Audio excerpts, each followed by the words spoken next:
Daar is 'n lewe sonder vrees vir die wie se lewens in Christus versteek is. Wanneer jy fokus op wat jy sien en voel, dan groei finansiële druk, verhoudingspyn en dan skep jy baie keer 'n toekoms wat voel soos ineenstorting. Maar luister, jou lewe kan nie uitmekaar uitval as dit versteek of verborge is in Christus wat alles onderhou nie. Kolossense 3 vers 3 leer ons dat julle lewe is saam met Christus verborge in God.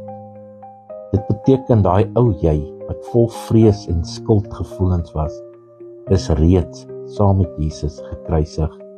Nie eendag nie, dis iets wat al klaar gebeur het. Jou nuwe lewe is nou verborge, nie weg nie, dis veilig, permanent en beskik. Nie verlore nie, nie vergeet nie, maar is nou bedek in God se liefde. Jou bestaan is nou saam met Christus in God. Galasiërs 2 vers 20 beteken dat Christus nou in jou leef.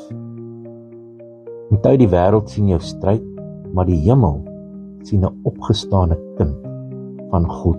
Ons leef nie vanaf die aarde nie, maar uit die hemel, geestelik, omdat ons gesterf het en saam met Christus in hemelse plekke is.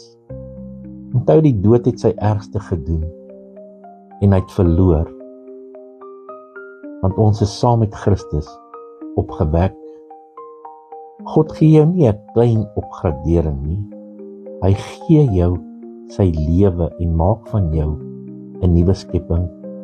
Wanneer jy nou bekommerd raak, onthou, wat verborge is, kan nie gesteel word nie. So ek wil jou aanmoedig, wees dapper, vergewe oorvloedig, leef sonder vrees en besef jou lewe is verborge saam met Christus in God.